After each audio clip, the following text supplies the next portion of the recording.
pride encompasses so many variations of people, like Mm. how they express themselves, who they are, and people who use the platforms they have to rail against those who are already marginalized. And I'm like, why? What does it do to you if somebody else gets to embody who they are? It boggles my mind. It also boggles my mind because this rabid attack on anyone who is not identifying with their genitalia, it's not normal. It's been seen in cultures before and now. It just drives me bonkers. Hello, all, and welcome to KDVG Studio. Probably by the time this gets posted, we'll be well into June, which here in the United States is Pride Month. I also happen to know that there are other countries, I don't know which ones, but there are other countries that also celebrate Pride Month in the month of June.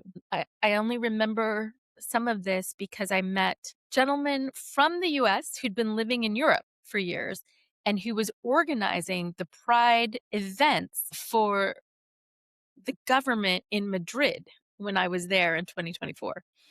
So, I think most of Europe celebrate in June. yeah, I think so too. And I'm actually really thankful for this. It's funny because there are some people who ask, why do we need feminism? And it's like, shall I list the reasons why? Like, there's so many. And I think there's something similar that happens sometimes with pride, where people are like, well, why do we need that? It's accepted now. And it's like, well, when No, you, no, it's it's not. not. And when you consider th- pride encompasses so many variations of people, like Mm. how they express themselves, who they are.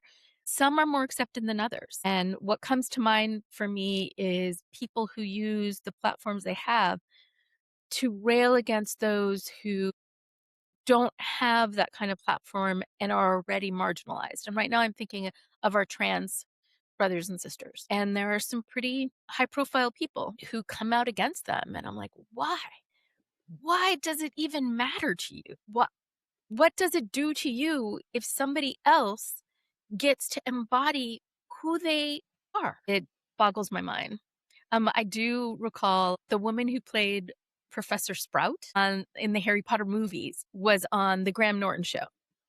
And I'm blinking on her name, I'm sorry. But she told this great story. It was, I guess, around the time that people were really discussing pronouns. And she was telling him, I'm a grammar person. I'm a strict grammar person. Like using they, no, that is not a singular pronoun. Though I think there are grammar people who will argue it does get used that way, regardless of the pronoun debate. And then she had somebody who actually sat her down and said, what does it hurt you to refer to somebody in the way they prefer to be referred to? And it was like one of those moments for her. And she was like, yeah, it does nothing. It doesn't hurt me in the slightest to say they for somebody in reference to someone because that's how they prefer to be referred to. And that reminded me, not exactly the same because I wasn't against it, but I remember being so Smith is in Northampton. And for a long time, Northampton was sort of this, and I think it still is, it was a place of safety, especially for lesbians. And on Smith's campus at the time that we were there, Central Campus was a place where a lot of the lesbian or bisexual folks were housed or chose to live. And I remember the first year that I got there, I was put into a house in Central Campus. I wanted to live in Central Campus just so I could roll out of bed and make it to class. Me too. Like I didn't want to have to Yeah. like hoof it. So, but I remember going into this house and a lot of people were upset because they were like, it's a house of, let's say, 100 people. And there were like 20 new students that included transfer students. Now, some of those students were gay or bisexual or on the 4-year plan. They didn't know, but a lot of the people who'd been in the house felt as if it was an attempt to clean it, like get the lesbians out of Central Campus. Didn't work so well for them. There were plenty of ones in that group that came in. But what I was actually thinking about was, Katie, do you remember Declan? Yes. He was Irish Irish. Declan. Yeah. He had studied to be a priest, Yes. was gay. Anyways, after we came back from Geneva, I went to visit Declan in Buffalo, and we went to a Mm. nightclub, and it was a gay, bisexual, like, it was a Mm. fun nightclub, let me just tell you. It was such a great time, and I remember having this conversation with Declan where I was like, I can see a woman and know I'm attracted to her. I'm not talking about she's conventionally beautiful, whatever. I have an attraction, but there's just something not there for me. Like, it doesn't go Mm. into that next level. I'm not, I guess, sexually excited, like, I can tell I'm attracted to her, but there's something missing for me. And he's like, "VG, that's exactly how I feel." And it was like this whole like moment of like, duh. Because the other thing is when people are like, "Oh, it's a choice." I'm like, well, we're on a spectrum. Maybe somebody who's sitting right in the middle of that spectrum makes a choice one way or the other. But I didn't sit down and go, "Hey, I'm going to be heterosexual." In fact, when I was at Smith, I wanted to be bi so badly. I just did. Because to me, at least where I live, it seemed like all the cool gals were bi, you know? Mm. And I was like, more choices. I'm a Gemini, man. Let's have more Mm. choices. Let's have more opportunity. Wouldn't that be great? Just wasn't for me. And I'm like, if it were a choice, then I would choose that. And so these are just some of the things that I've had along these lines. I already feel like I've been talking a really long time, and I want to see what Katie has. She normally does amazing research before we get started and marvels at the fact that I just come in with anecdotes and stories. So please, Katie, what was it that you looked at when you were looking at pride? I looked at two things, mainly selfish because they're my main interests. So I looked up around the world where it's been criminalized to be Oh, yeah. homosexual and the different kinds, the range of punishments. And I chose this particular topic. Now, I'm not going to go into it, but there's a reason I chose Yes. this topic. So, I looked up Human Rights Watch, which is a very good website, very credible. And they've noted that there are 65 countries that have laws criminalizing homosexuality. And that's to this Um, day and because that's as we of live in a right now, country right that now. used to, and for the most part doesn't now. But I just want to That's note that when you're talking about Human Rights Watch, they're talking about what's in effect yes, now. yes, I just checked the website today. Yeah. So it's 65 countries that have criminalized it. 12 have possible death penalty as an option, mostly Middle East and Africa. And there's actually 9 countries that criminalize transgender forms of expression. So, for example, in South Sudan, there is a law that a man cannot dress as a woman. And in Malawi, a man can't wear their hair long. That level of control exists still on this planet. So for the 65 countries where it's criminal to be homosexual, and so that's men and women, the punishment can range from a fine to time served down to like from a year all the way to life imprisonment. It can be, lashings, even death. And there's progress being made, but it's a completely evolving situation because when some countries decriminalize it, other countries criminalize it. So it's a very So there are up countries that and are down, up and down. criminalizing. So, like, they maybe decriminalized or they had nothing on the books and now they're They had criminalizing it? nothing on the books. So the Okay. most recent country is Burkina Faso in Africa, West Africa, that in 2025 they just implemented an anti-gay law. And then Mali also just implemented in 2024.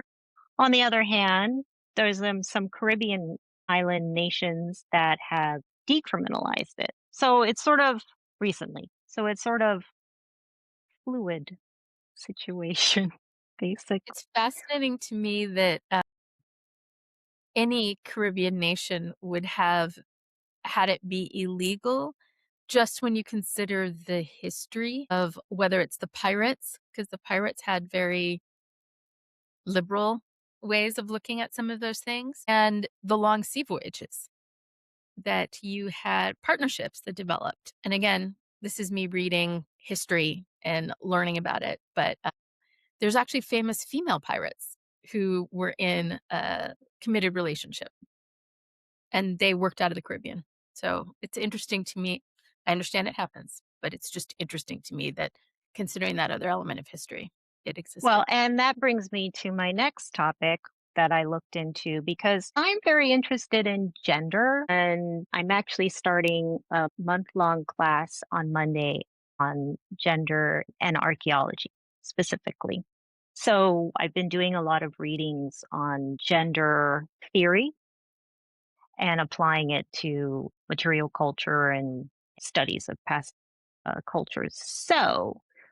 And I've always really been interested in the fluidity of gender. And when you look at a lot of cultures from the past, so non-Christian, Mhm. a lot of cultures have multiple genders. There's up to 5 in some. And I have a whole list of very interesting ones. And when I was doing the reading, I really felt like this is another Christian white male paradigm that's been thrown onto a lot of cultures to make it because it's such a rigid duality, isn't it, with Christian church, Catholic church, whatever, both male, female. And then I was looking at it from like an archaeological point of view. Archaeology, you're looking at material culture, and a lot of it is in burials because that's if it hasn't been looted, that's where you're going to get a lot of your information. What's been buried with the people.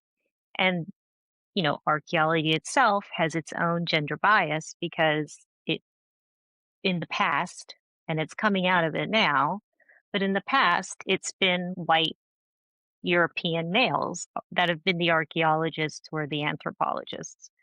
So they're looking Made at a lot of their own, assumptions based on their they perspective, their have own their perspective. own bias, right, on cultures. And they're looking at a burial, there's a sword, must be a man.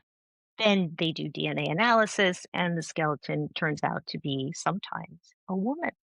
Oh my God, what does that mean? Oh my God, crazy. What's going on? What's their, you know, perceptions of gender? I think if you look at pre Christian or non Christian cultures, there's so much fluidity on defining male, female, and there are some gender categories that's a mix. A person can embody both. I mean, sometimes they tend to be you know, shamans or priests or priestess or some kind of a ritual position. Or sometimes they're caretakers. Or sometimes there are people in a culture that hold like a mediator status or, someone that can bridge the gap between those two main male, female. I'm And there's, always yeah, surprised and maybe gratified is the wrong term, but there are so many cultures, like you mentioned about the shamanic aspect, hmm but there are quite a few that have the concept of the person who maybe physically presents one way, but their gender is another, having greater access or connection to yeah, things that we do not maybe feel, touch, or see on this plane. yeah. And I think it's that concept of I guess most cultures have some kind of a delineation of some people do this and some people do that. Sometimes it's based on gender and sometimes it's not. But when I was doing the readings, the specific people that have sometimes they're identified early age because it might be a male who has a bit more feminine characteristics or traits or something. They're identified as someone who can embody both. And that is actually a special position to be in because in some cultures, when you have to interact with your gods, right? It's not enough to be one gender because the gods are so powerful. So it's better for you if you're going to interact with something so powerful that you embody both genders because it makes you a little bit more on par, like to be able to interact, which I thought was a really interesting view. Also, in a lot of non-monotheistic religions, even in some monotheistic, God is all the genders and Yeah, none. like Indian, isn't it? Indian has the Shiva? No. Shiva, yeah, Does it yeah. isn't there Shiva terms is it's male or female or something? It's like I believe Shiva switches is normally presented as female, female. But doesn't it but have like a male but avatar? I don't know. potentially, I don't know enough about I don't her know.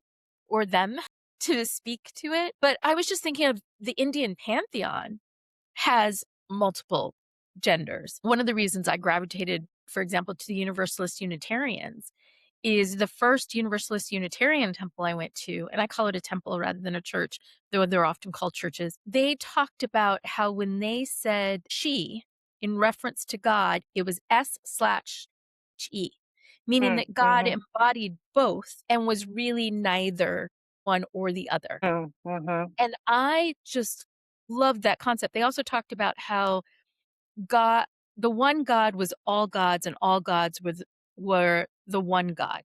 That they were leaning into that description of something bigger than us or beyond us that encompassed us as humans.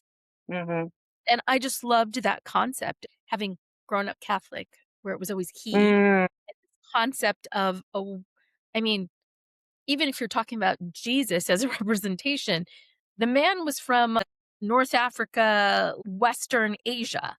Like yes, he was not white European, though in the US that's often how he's depicted. yeah. So, for So example, in mhm, Indonesia, they there's a part the Sulawesi is a big island in Indonesia. The Bugis, that's their group, 5 genders. 5. What are the 5. 5? Did you get a description of what There's the a manly man, Okay, one, a womanly woman, okay, a womanly man, okay, a manly woman, okay. and then a bisu, half male, half female. So somebody who's somewhat in And between. they tend to be the priests, the traditional The priests. Bisu. They said, quote, "Neither a man nor a woman is powerful enough to be possessed by the gods. It's the combination that makes us bisu." Very interesting. So this it also boggles my mind because this rabid attack on trans or anyone who is not identifying with their genitalia, it's not normal. I mean, it's been seen in cultures before and now. And so this crazed anti gender identity, I don't understand. It just drives me bonkers. And just as a fun little story, I'm back to our Native Americans. That's great. I love Navajo! that. The Oh, Navajo! So there's a tradition of this sort of mix, male, female, kind of an androgynous figure. And it's the Navajo, I'm sure it's similar across different southwestern tribes because they share a lot of similar characteristics in their cosmology and their myth. But this is specifically, I was reading Navajo. So they actually have 4 genders. So it's very similar to the Indonesian thing. Feminine woman, a masculine man. There's a masculine woman, which evidently is not discussed as much.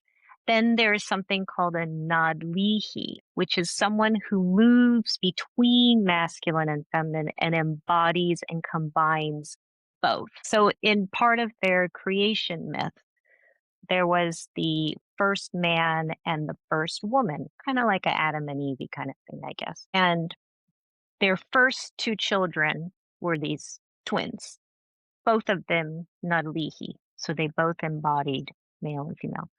Then the first man and first woman had other children, and that's the Navajo tribe. Then there was trouble in paradise. And there was a little bit of a spat between the first woman and the first man because the men were hunting and they weren't hunting very well. And so there wasn't as much food, and the women were harvesting and farming, and the women were complaining. And they were like, why do we have to do all the work?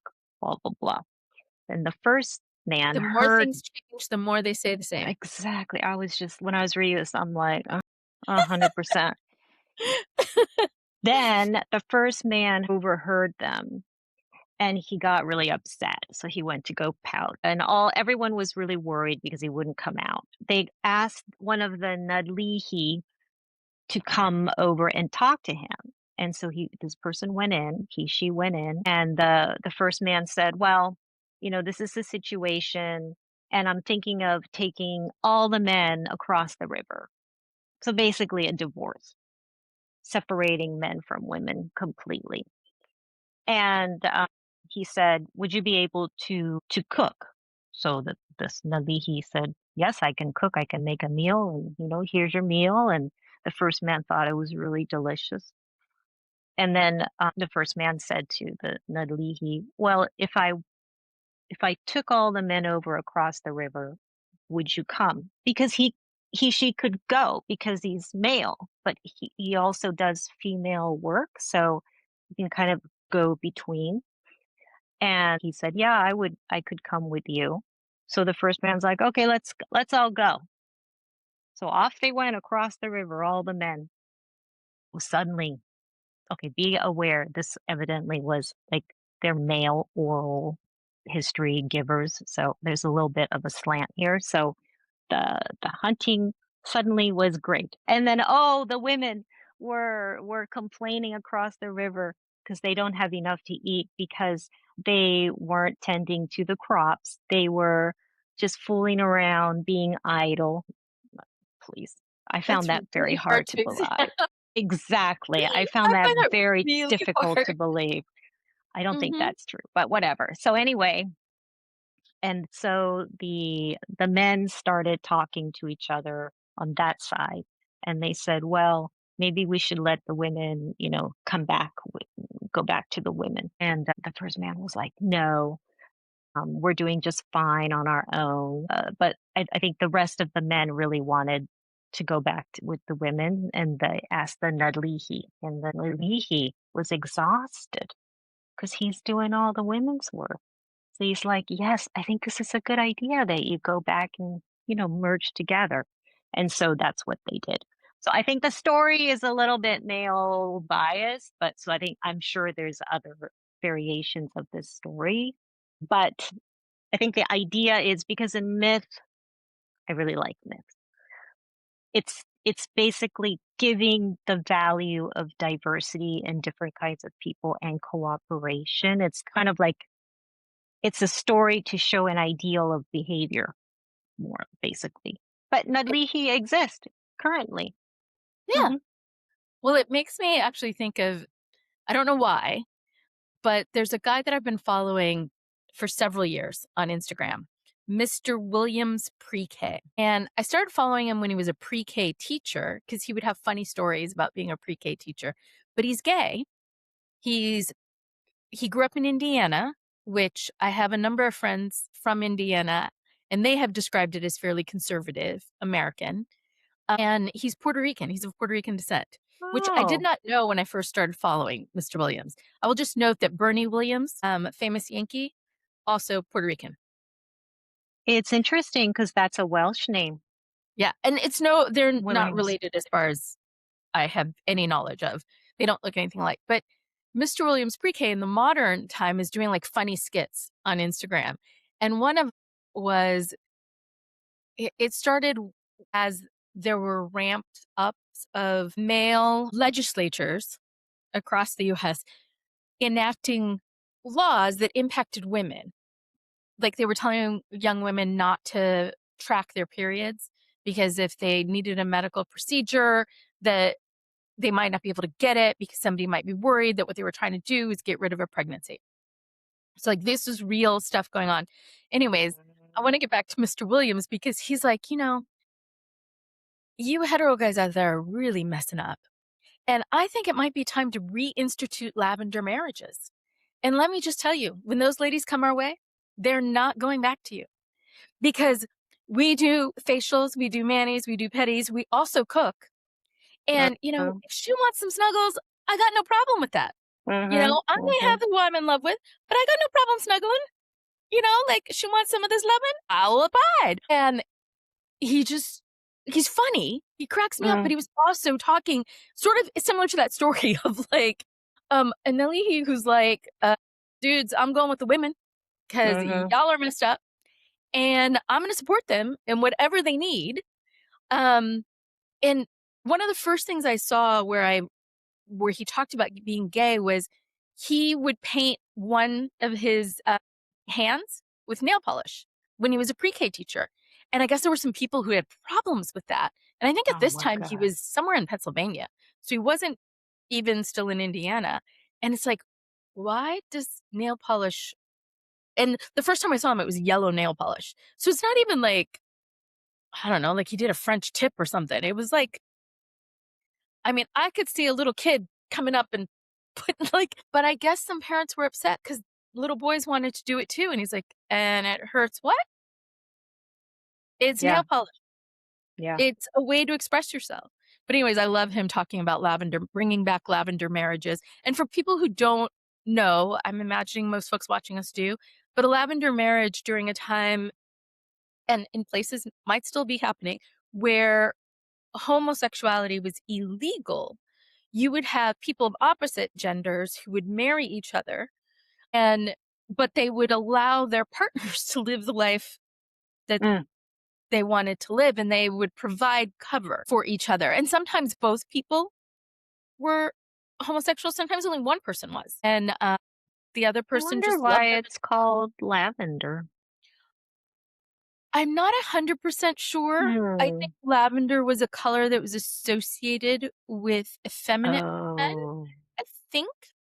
Hmm, okay. But which is weird because the color pink, when it was first sort of mass Yeah, produced, was a male color. yeah. It Oh, became a yes, you female mentioned color that during the before. 20th century. So Yeah. it blue was the female color as associated with the Mhm. Virgin Mary and a caretaker color. Like if Hmm. you think about like matrons or what do they call them? Sisters in the UK, they normally had blue Yes, the uniforms. nurse. Yes, yes, And yes, a that's lot right. to this day, even in the US, I mean, they have green, but there's still a lot of blue scrubs for medical Yeah. professionals, you know? And on an energy healing component, the blue lines, the first etheric level, is made of blue lines of light. And a lot of times when you are especially physically hurt, those are the lines that are disrupted. Mm, And so you're looking to re I don't know, you're looking to heal those lines, mhm. using a similar light spectrum is helpful. Mm, But yeah, I like Mr. Williams, and your story just made me think of him because in your story, Nalihi wasn't saying, "Yep, I'm going back," but he definitely was encouraging them to go back. yes, And I just feel like yes, Mr. he was, Williams yes. is trying to encourage men to especially heterosexual men, to wake up to the fact that there is a toxic culture around them that impacts them too negatively. And Mhm. what he's saying is that there are other people out there who could take on the roles that they're seen as having and maybe do it better than them. So, So anyway, in Native American culture, they call that two spirit. That's a person that can have both the Nadlihi, both the male and the female. It's across different Native American cultures, but actually, on a tragic note, uh, the youngest person that has been killed in the U.S. for a hate crime was a 16-year-old Navajo teen called Fred Martinez Jr., and he was murdered. He was a Nadlihi. He identified as a Nadlihi, and he was murdered in Colorado. And there was a documentary made of him called Two Spirits in 2009. And it talks about his story and the Navajo concept of the Nadlihi. And they said that his mother knew when he was quite young that he was a Nadlihi, and they welcomed it and saw it as a gift. But he himself was murdered at 16 because of it. That's Terrible. Yeah. heart-wrenching. And just even the mythological story that you tell makes me think of the amazing work that so often these folks that might be described as Two-Spirit have done. And just going a little bit into the history of Pride Month in the US, Mm. it's traced to the 1969 Stonewall Uprising in New York City. Yes, the bar. It was a bar, Yeah. right? And Yeah. it was one of many, but it was a Mm. bar that got raided by the Mm. police, and the police just started being violent, you know? There was I believe she was Afro-Latina, at least somebody who presented at the time, it would have been called cross-dressing, Mm. who was the first one to sort of fight back and say, "This is not okay." Because normally what they did was just try and get away because they Mm. could see no upside, and I've got to find her name, but she was the one who, like, said no, and so the reason it gets called a riot is that they actually fought back. Mm. They fought back against the police, and why can't I find her name? I will keep looking, but I just think about how so often the people who are most marginalized are the ones who bear the burden, sadly, of moving towards change or moving the society towards change. I'm incredibly sad that that young person was killed. I'm happy that the story is being told, though I'd never heard of it. So, No, me neither. I didn't. mm, Never heard of it. but why? Okay, Katie, move on to your next point. I have to find Oh, this all woman's right. name. Now, here's something interesting. Ancient Judaism has 6 genders. This is from my search. So there's a male, there's a female, there's a half male, half female. Okay, sounds pretty normal. There's a female who becomes male at puberty. There is a male who becomes female at puberty. There's an also then there's an indeterminate. So and that indeterminate can marry both men and women, and then their role in the marriage is determined by their spouse's gender. This is ancient Judaism. So I don't know, maybe. I wonder if it's related to, like, Kabbalic traditions as well, Oh, and the maybe. reason I ask that is that when you talk to biologists, they actually say there's a fallacy of this concept of an XX and an XY being the only determiners of gender, because you have plenty of people who might have XXY or Yes. some other mixture Yes. of the chromosomes that could very easily fit into what you just described of the ancient Judaic history. You know, like, depending on what's activated in their system, and a lot of times puberty is when things get activated, that whole Yeah. becomes male at or becomes female at. It's just really fascinating. I'm not a biologist. Again, I've listened to and read things that biologists have shared about this, but that's fascinating to me. I'm I wondering think how it might line up. there's something. there because the fact that all of these different cultures from all around the world, it's not clustered in one region. I mean, this is like Pacific Islands have this kind of different gender and someone encompassing both. Pacific Islands to the Americas, I think the Maya had it, Aztec somebody. Yeah, yeah, Zapotec in Oaxaca. Um, and then over to even Albania had it, have a, a particular gender, third gender. India has a long tradition. India has quite there's a few. There's Yeah. actually there's a group, it's called the Hijra people. They're non-binary and they are recognized in India, Pakistan, Bangladesh, and Nepal as a third gender legally. They're a third gender and they're born with male sexual characteristics and they have a religious role in Hindu culture. Now, I don't know if they're across the board, you know, accepted. I don't know. But for them to be legally recognized seems to me it is quite. I think that they're still marginalized for Mm, all of their legal recognition. At yes. least the last time I saw anything about them. But they, to your point, they do have very significant roles in terms of giving blessings at certain. Yes, exactly. They have the power to bless or curse, and they're actually named in the Hindu texts, Yeah, Ramayana and the Mahabharata.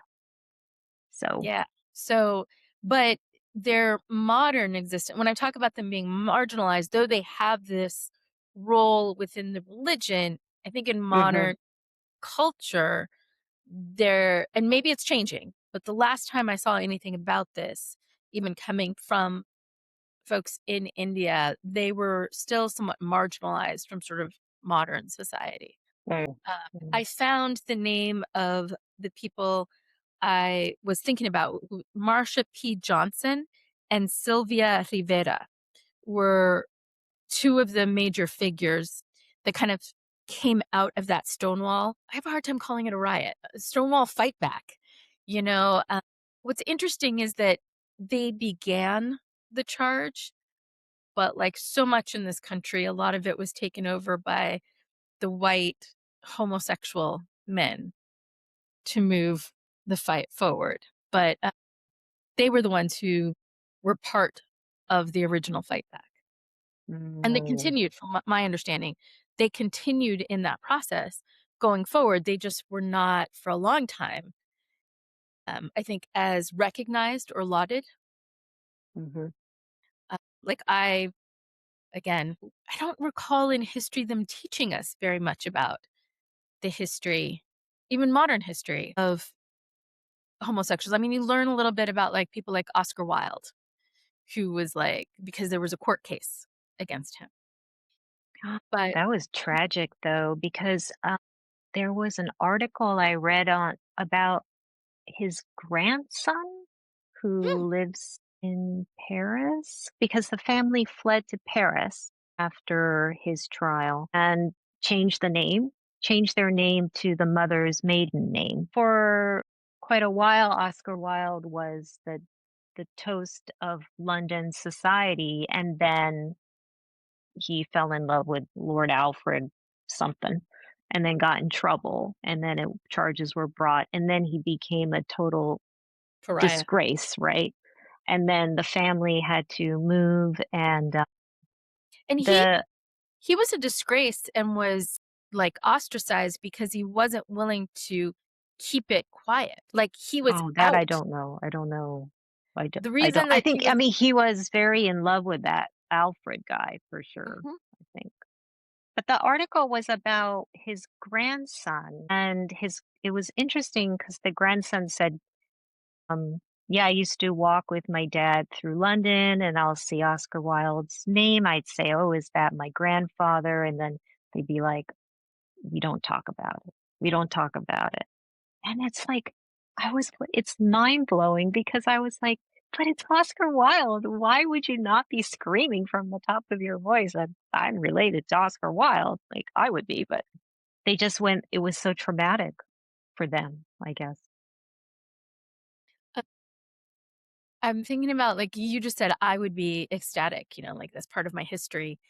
And I'm just thinking about that we traversed a time period where I can remember people just being blatantly anti-homosexual. Like, like when we were in high school and stuff, even if somebody were, I don't know that they were ever out generally. Not saying that it didn't happen. I'm just saying it seemed less common. Like I have a friend who came out at 13, but his best friend was gay too. They Oh, were not a couple and they were in the South in the US, but they had each wow. other and they were also kind of artsy, like Hmm. into, and there was a guy in my school who know now, and I could say I didn't really care, but I might have suspected then. But again, part of the art scene, like one of the actors, somebody who performed. And I just think about how much joy so many people who, whether they're two spirit, whether they are homosexual, however they might identify, you know, we have the LGBTQIA for a reason. There's lots of different ways to identify. I do have a sense of associating some of it with joy and with humor for all that there is a pathos and a sadness surrounding people not being able to be themselves. And I just have to say that I had a young person in my world who, at the age of 9, felt comfortable enough to tell me, "Hey, I'm bi." And I was just like, "You're 9?" I mean, I firmly believe people know, you know. Mm. But I was like, it doesn't impact me at all. But I just felt so privileged that this individual chose to share that information with me. Like, I was like, "Yes, I feel like the world has changed." Because this is a young person, like somebody who's barely a teenager now. Like, the fact that they chose to share that, because I have a hard time imagining growing up on military bases at 9, somebody sharing that information with an adult in their world when we were kids. I have to say it was a non-topic. Like, it's not something that ever came up. It was not something that was talked about, in from around me. Like, in my Yeah, head, I didn't even pay attention. There was nothing in my any of my schools about. I mean, I was international schools, but it I don't remember anything about anybody coming out or even it being disparaged if they had. someone maybe seemed gay, or there was no disparagement or anything. It was like a non-issue, but that might have been me because I tend to walk around not very aware Well, by the time much. we were in high school, the AIDS epidemic was roaring, and there was a big thing about blaming as sort of like it's God's judgment kind of thing that had been going on. So I went to Puerto Rico in February of 1983. I did not go again until, I believe, August of 1990. So 7 years? I always thought of it as 8 because it was like 7 and a half. And not like I'm close to my cousins now, but at the time, I hadn't seen them in 7.5 years, so going from 10 to 18. And I learned when I get there that one of my older cousins is out, and actually somebody had sliced his throat. He barely survived, like, a couple years before, like, height of the AIDS epidemic, like, but what's crazy is Puerto Rico, to my understanding, has always had a fairly vibrant gay culture. Now, it wasn't necessarily always integrated. It was a little bit more of that, like, separate, but it had existed since forever. And so that had happened to one of my cousins, and I just remember being shocked. Like, but at the same time, gratified that when it came to my cousins, there was just love and support. Hmm. Like, it Yeah. wasn't something, again, coming from having grown up on military bases Mm. where, an insult was to call somebody the F word. It was like a gratifying and uplifting aspect for me. And maybe that's one of the other reasons I associate pride with, like, honest celebration, with, like, people getting to be themselves, like, who they genuinely are, and I just think that's something beautiful and something to be celebrated, as is others coming around them and supporting them in being who they are. Like, uplifting them for being who they are as opposed to trying to tear them down. Yeah, I remember the AIDS epidemic, and I because I we were in Asia, so it wasn't as big a news thing. I mean, we heard it, obviously, American news, but it wasn't something that we're constantly being only if you turn on US news, you get it.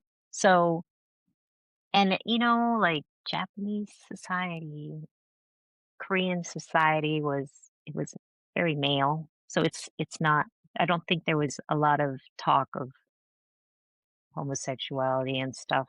So when I got to Smith, it was a lot of, as you say, there was a lot of lesbians and people are out, and that was the first time it was in my face, really. And I liked it because I felt like that's so great. Like, if you're gay, and obviously they felt like maybe they couldn't be that way wherever they came from. So now they're out and proud. And, I had they remember those little pink triangles? Yes. I, my first year, I got one of those and I stuck it on my backpack or my bag. And I went back, uh, winter break back to Tokyo. My mother's like, "It's that." And I said, "Oh, it's gay rights," and she was like, "Oh my god, fine." It's like, it's so not part of our world, it's, like, nothing to do with us, so she's like, "Whatever, fine, that's My, fine." one of the first times I can distinctly remember just having and to this day, it's like the only philosophical difference argument I can remember having with my dad. It was about gays, and it was before I went to Smith, my senior year, and my dad just made a comment that, like, stuck in my gut. And so this is before I've seen my cousins, his nephews who are gay, Yeah. um, and well, one was gay, one was gay, and anyways, I don't know, I don't care, didn't impact me, I love them, be what you are. So and he just made a horrible comment, and it was in relation Mm, to news. To your point, like, mhm. something was on the news, and he's like, "Oh, they should just take all those people and put them on an island and let them die," and I was just like, "No, what they should do is take people who think like you and put them on that island, Oh, because that's not how I was how did raised." he like that? My dad was normally a big arguer, and it was the Mm. first time I shut him up Oh, because I was just so adamant. And mm, first of all, I think part of it is being young. I think when you're young, you yeah. sometimes have the fire of, but the other thing is I couldn't believe my dad, Mm, who'd been part of raising me to accept people for who they are, to uplift people, to accept mm, different cultures and different levels of understanding and ability, would say yeah, something so horrific. yeah. And I was just livid. And it might just be, like when you're older, you might recognize, hey, this young person is not going to listen to anything you have to say in this moment. But And he he was, may have said it, like, half joking, like, well, not too serious, but then you're like, "Rawr." I think there was an element of seriousness, but he was used to hanging Mm, out with army dudes mm, or retired army dudes, where saying shit like that was just something that they said, whether they meant it or not, to your point. yeah, yeah, They yep, oftentimes said a lot of bullshit. And again, grew up on military bases. What's funny is I was probably more inclined to let go the misogynistic bullshit they said mhm, than this sort of thing, because this was, and that hurts people's lives as well, but maybe I was just so indoctrinated into some of that that I wouldn't have even noticed it as much. But it's mhm, because it was the height of the AIDS epidemic, people were dying, and you're essentially saying, "Just let them." yeah, And I'm yeah, like, "Nah, that's not okay." Like, yeah, no. And yeah, I do not think that to your point, my dad was invested in that position. When I made that comment, I could see that I pushed him like mentally back. And I never, ever, ever, like he lived another 26 years, heard him say anything remotely like that. And he was Mm, incredibly supportive of his gay nephews. Like, was he asking them about their boyfriends? No. But he was happy to celebrate with them, happy to meet them if they brought them, like who they were dating was not why he loved them, So, but it's the argument I most remember having. And it wasn't even mm, really an argument. It was more me just flying like reaction, vague yeah, reaction, yeah, yeah. just because it just struck me as so wrong.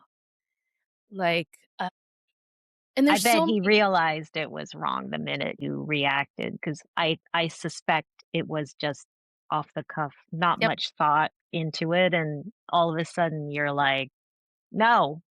And he was like, yeah, "Oh, crap. What did I say again?" yeah, Yeah, totally. And like, I tended to get along really well with my dad. Like, I mean, I pushed yeah. back on the idea that women needed to be the ones who cooked or cleaned and stuff like that. But even in those ways, I still was able to get along with him, but yeah. And, the other thing it makes me think of is one of our early, podcast, I don't even know if we've ever put it out, it might have been one of our practice ones. I talked about this thing that I realized around the time that they were banning TikTok, where I had a lot of interaction with the folks, in China. Mhm. They were talking about how in China, people just accept that their news is propaganda, and so they Yes. seek their news elsewhere. And that the US believes their news is the truth. I think that's shifting, but for a long time believed their news was the truth and it was the fourth estate. We've talked about that. Yeah, we talked about it. And again, I think that we were still in that time period where people believed what was being presented on the news and it was always framed in a way of people are people. Because I still think we were maybe a year away, or maybe she'd already done it. Princess Diana, where she actually went and she was touching the folks. I Yeah. don't know Yeah, exactly when yeah. that happened, but I feel like she was a big influence on kind of shifting the narrative Yeah, on yeah. people are people and we're meant to help each other, Yep, yep. and look at how fast they found something that would help with COVID.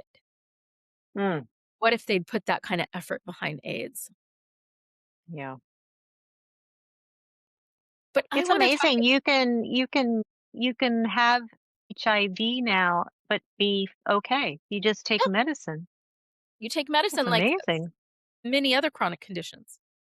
I Yeah. f I'm quite late to this, that I don't pay attention to certain things, and so when I saw that on the TV like 10 years ago, and I'm like, "Wait, what? That's a HIV medicine?" And, oh, well, yeah, because I wasn't living in the States. So when I came to visit, I saw the ad, and I think because we lived through that AIDS epidemic, it I was surprised. I thought it was great. Thank goodness. It's not a death sentence anymore, but yeah, And retrovirals. That's what it does. and I think Brazil is the first country, this was on the one of the good news channels that I Mm, follow on social media. They were noting that Brazil had gotten down to like a level close to or at zero transmission from mother to wow. child, which Oh, was wow. amazing. Like I was like, wow, that's again, it was on a good news transmission, but I was like, that's the kind of stuff I want to hear about. And it our conversation makes me wanna go find where's the local pride parade or party or whatever here in the Hartford area, like, Oh I gosh, my know there's friends in Birmingham, sorry, always say it the other way. Birmingham, UK, massive pride. So they already started pride celebrations last Now, weekend. Katie, did you ever go to the solstice parade in Fremont on the 21st? I know my mom's I birthday don't is the know. 21st, so I never did, but it's similar to Brooklyn. I think it's down near Coney Island, has what they call the Mermaid Parade. And it takes place Hmm. during Pride Month. So I don't know that Hmm. it started as a pride originally a pride event, but I think it has become one. And I think the Fremont solstice parade is similar. Again, I never attended, so I don't know for sure. Mom's birthday. But I love the celebratory aspects. I know that there are harsh stories. I know that there are still people who are not accepted. You just talked about places that are instituting laws. But where we are able to celebrate, I love celebrating people being who they are. And something that I'm going to charge us with, Katie, is we need to do our alumni. I support trans women at Smith because the Trump administration has brought a Oh, God. case against Smith College Yes. for admitting trans women. And they've asked us alumni to do something where we do a short video or do our Oh, picture with really? the, yeah, Oh, it's on the social media. So you can find it on Instagram if you go to the Smith uh, Instagram okay. and you just send in a little video or a picture saying, I support trans women at Smith. Well, I support trans women in general, but I think they should be at Smith. It's a women's Yeah. college. And it was developed to help educate people who were often marginalized from education. If there's anybody who should be there, they're part of it. Yeah, for sure. So this is just my little PSA. Uh, we can do Support. a little thing, like a Yeah, video, like yeah, now or whatever. that we support it. We're both alumni, and I'm proud that my alma mater Yes, is we accepting. support trans at Yes, Smith. yes. And that's both directions. There's actually there's a man who graduated with us who was accepted prior to transition and transitioned after. But I'm so happy that he went to school with us. He was somebody who needed to be supported by an institution like that. And I'm glad we were able to be that for him. Was he our class? Yeah, class of 94. I mean, I she. think I guess though she. It's a she. he I think he graduated in like 95, like Jan, 95 Jan, Okay, but he okay. started Close, with us. close. I think he might have had to take a break at some point. Maybe I don't know the reasons why exactly, but I recall there being a break that was taken, and then but Oh, I didn't he know started that. with us. I only know 'cause, he's Latino. Oh, So, I recall meeting him through what was then called Nosotras. Now it's oh called yes, LASO, yes. Latin American Students Organization, and that's to open it up to all siblings, including people who have transitioned or are transitioning.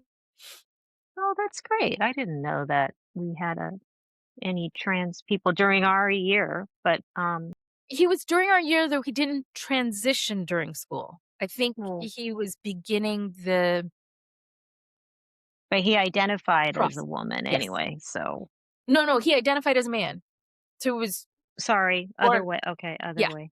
transitioning that's why I said transitioning both ways, just because, if you're born as somebody who's recognized as a woman in this world, even if you are transitioning to be a man, you're still part of that group that's likely been marginalized. So I think those I people think anyone in that liminal yeah, period area in straddling a gender, how and like you said, like it's I think it's a spectrum, isn't it? So yeah, like, I think and a so. lot of those genders I listed, those other cultures that have genders, they're all kind of degrees within that spectrum, that male, female, or however they define it in that culture. Each culture defines gender differently, but it's a spectrum, isn't it? So that's great that he wanted to go to Smith. I think Yeah. it's good for Smith too, actually, to have that diverse perspective. Like people have different perspectives and he brings that. So I think it's good. Well, I read something recently that the trans population is maybe 1% of the world, maybe, Yeah, yeah, it's yeah. you know? And I just think about, like I'm thinking of somebody who I recall saying who was a jazz musician, and he was born and was identified by others as female for most of his growing up, but lived his life as a man from the time he was in, I believe, his mid to late teens. Married a woman, like, lived his life as a male musician, jazz musician. And that was like mid 19th century, late, maybe late 19th, early 20th. I'm not sure exactly. But way before, I mean, I think to your point of looking at history, there have been these individuals throughout history. And I think we Oh, maybe not yes. know about all of Yes. them. There are people that have lived.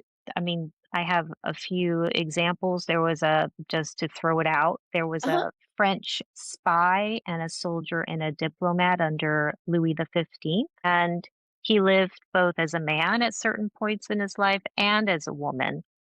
Is that what He's, Orlando's based on? Do you know the movie Orlando? I do. I don't know if it Okay. is. His name was Chevalier d'Eon, and Okay. he lived his last 33 years of his life as a woman. There's lots of other examples. There's a whole history. I just don't think it's black or white, and I don't understand why. Well, I won't go and bang on about that, but And I know that drag queens aren't necessarily transitioning or anything. Some of them mm, just like to dress.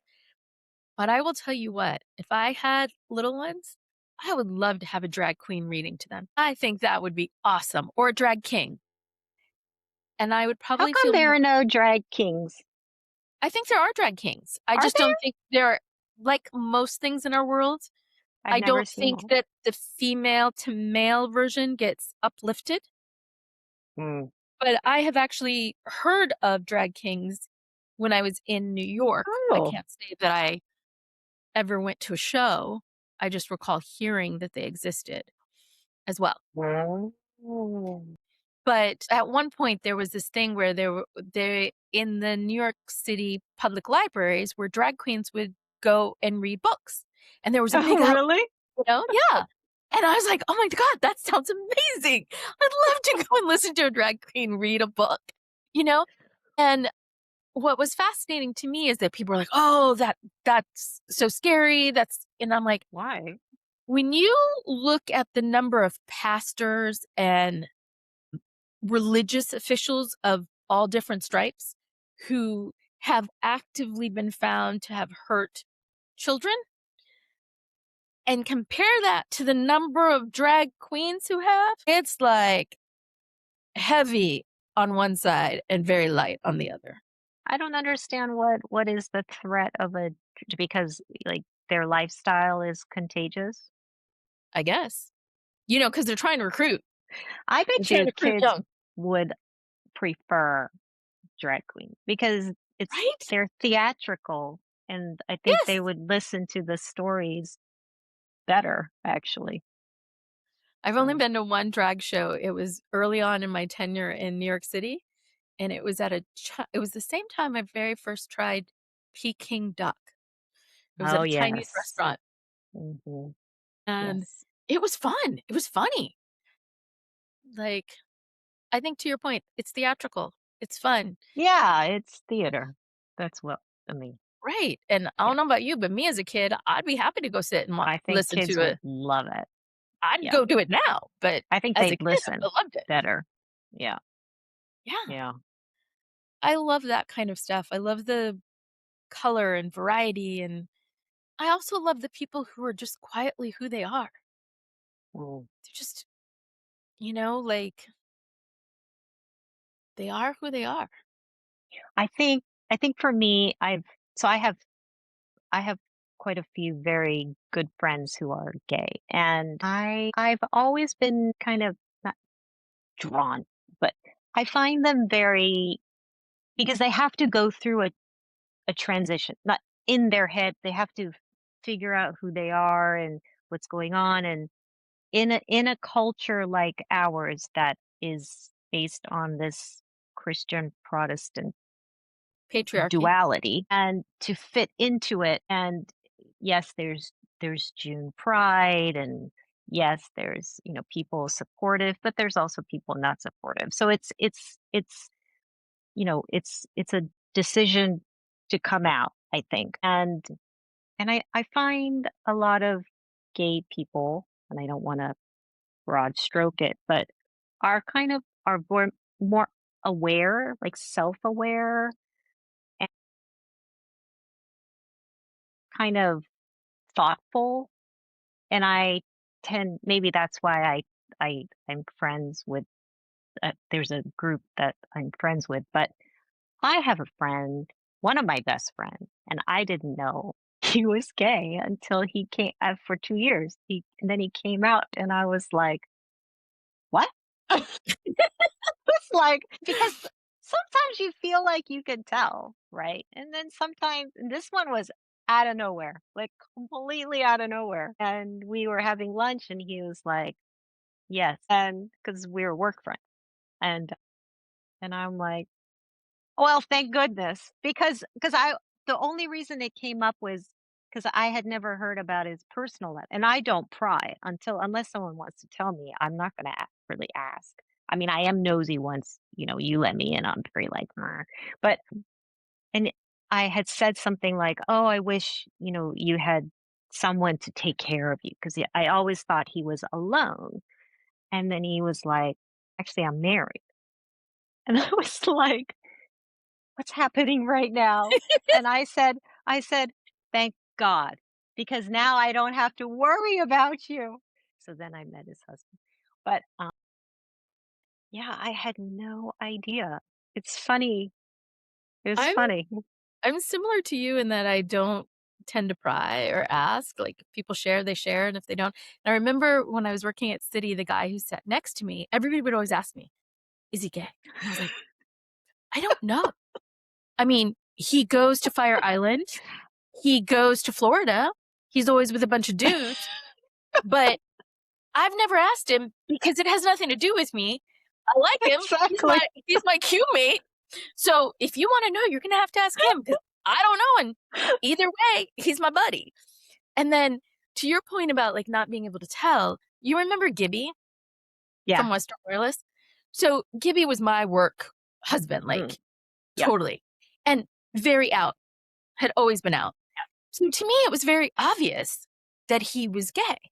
But we would go places. I'm talking Trader Joe's or to a Thai restaurant for lunch or whatever. And people would assume we were a couple. And I would just be gobsmacked. I'm like, is Gibby on the down low or something? Like to me, it was so obvious. I mean, he shared. It wasn't like he was hiding it. But Yeah. this random person who's like taking your order or checking you out, he's not sharing Yeah. there, and Yeah. he didn't walk around with like a badge on or anything like that. Yeah. But I Yeah. just always found it weird that people thought we were a couple at times. It was just like, no, no, you don't swing that way. Like that's just not happening. And when I went to see the apartment that I now own in Forest Hills, but when I was first going to rent it, went in, saw the apartment, and Nettie was with me, my sister. Mm, And when we were mhm. leaving, because it was a male couple, I believe marriage was legal then. I'm not sure, but they were a gay couple. We met one of them and we're leaving. And as we walk out of the building, Nettie said, "The apartment's yours." And I was like, "What do you mean the apartment's mine? I just saw them." It's like, "BG, they're gay dudes. They love you. The apartment's yours." And she was right. The apartment was mine, but I was just like, "Oh, okay." And like you, have always just found myself very comfortable, whether it's Mm. gay men, heterosexuals, bisexuals. I'm like, I'm comfy. I'm like, I, you know, be who you are. Yeah. Don't celebrate it. Like, Yeah. I think, it's not because they're gay, obviously, no, but I it's think because they're I cool think people. there you have to have a certain amount of self-awareness in this culture, and I think that shows a certain level of intelligence and Emotional intelligence. exactly, and that is what I think I react to that.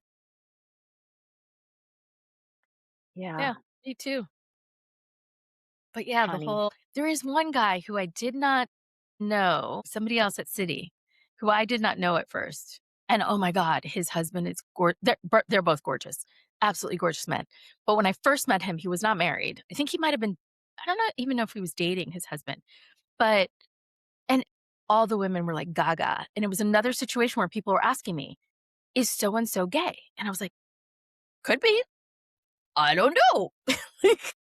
I'm like, no idea. I'm like, he's not chosen to share that with me. And people would just speculate. But I remember that at Smith too. Like, I remember my first 6 months because it was so new. My roommate, Andrea, and I would have this whole discussion at night. Do you think so and so is? Do you think so? And then about 6 months in, we both sort of came to this epiphany that we really didn't care. It had just been interesting because it was so new and trying to figure out, was there a way to tell kind of thing? And I don't even know if it was 6 months. It might have been 4 months. Anyways, by the time we were leaving for winter break, we were just kind of like, it doesn't matter. At least to us, like unless you're wanting to be in a different type of relationship with that person, then you might need to find out. But Yeah. Yeah. otherwise, if you're just trying to be friends, Yeah. it Exactly. didn't matter to Doesn't us. And matter. that was probably one of my first epiphanies about the fact that it was like you, it hadn't been something like I talked about in retrospect and analyzing stuff. But when I was in high school, I cannot tell you that I was consciously thinking about any of that. It No. just wasn't. And my favorite teacher was a lesbian. I did Mm. not learn that. And I shouldn't say everybody, a lot of people said she was, but I didn't really talk to all those people. Like they didn't share that with me. So I didn't know. And I remember one day I'd seen her and she was leaving and I was like, oh, you look really happy. Where are you going? She's like, I'm off for a date. She's now married to another teacher that I had that I really liked. And they've been together for like, I don't know, I graduated high school so long ago, but forever. And, but I didn't know, nor did I care, either before I found out or after. Really, it was just an interesting note. So at Smith, I think it was senior year, my friend and I went to like a club. I didn't even know this place existed. I guess at maybe certain The one nights on it Pearl was Street? lesbian night. I don't no recollection. I just know it was at Smith because it was senior year. And she and I went and it was girls' night or lesbian night or something. And so we thought, oh, let's go check it out, whatever. Neither of us gay. And so we went.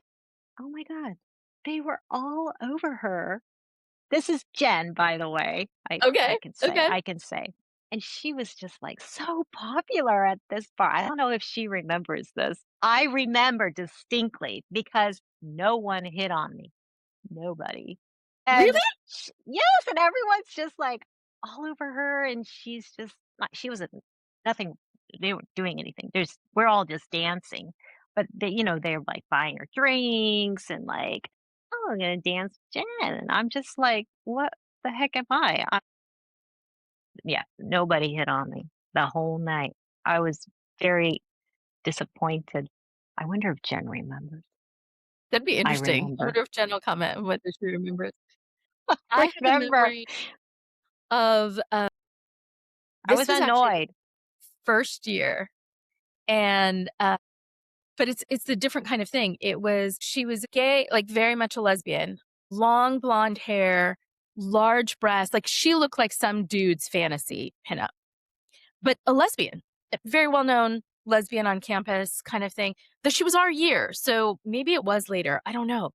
But I just remember being at this party and watching this group of guys who kept trying to dance with her, Oh, and she just had yeah. no interest in them. And so I remember getting together with, I think it was my roommate, I don't know, but with a couple other friends and going, let's just block them so that she can actually enjoy her night. Like, do you remember the safety dance? Like Yeah, oh, yeah, we you know? implemented that a So few times. Yeah. yeah. So I remember like just trying to give her some space because she was weaving in and out at this party Was she on trying her to. own? No, I think she was there with friends. But the thing is, every time she Mhm. would dance with them, they would kind of, nobody was doing anything that appeared to be threatening. It was just these guys did not even contemplate that this gorgeous woman had no interest in them. Yeah. Yep, yep, yep. That was the whole thing, like, and she was trying to enjoy a party, but not have all of her friends have to deal with these dudes. So that's why she was kinda weaving around kind of thing. And so we just kinda blocked them, and I think they got really annoyed and left. But, we were just, like, trying to make her be able to have a good time, you know? Not make her, just give her space to. Yep. Yep, yep. Yeah. So it's sort of not exactly the same, but, uh, your story about Jen getting on by all Wow, it was my story of rejection, and I was not even, like, a it was not my intent to have people hit on me when I went, but the fact that they were all over her and wanted to dance with her and hang out with her, and I'm just like, "Nope, nobody's hanging out with me." Yeah, I distinctly remember that. It was sad. I feel you. I was annoyed. I still obviously am annoyed because I still remember it, and this was, like, 30 years ago. Poor me.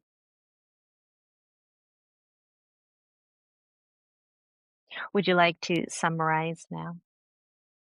We have been all over the map on this one, but Yes, a we couple have. of the things to definitely come back to, which is throughout known history and throughout numerous cultures, there are folks who present with differing genders, folks Mhm, who love people of varying genders. And though we have had numerous moments throughout history where one group has oppressed another and judged them and labeled them as mentally ill, we are taking the time to celebrate this month the people who are LGBTQIA. And I know we haven't covered all of the letters, but our effort is truly to support. If you have an interest in mhm. one, we're willing to do some research and find out. We cannot promise. We do not pretend to represent other than ourselves and in support of people being who they are, regardless of somebody else's judgment. As long as what they're doing isn't hurting you or anybody else, let people live. Let them be. Amen. And we encourage people to have pride in who they are. And we hope they have the space to be able to share it and celebrate it. Thank you very much for joining Katie and I on this wide ranging conversation. If you have a story you'd like to share, please do. Some folks are really quick to correct us. Please correct us. If there's something that we've gotten wrong, let us know. And if you have more information to share, please share it.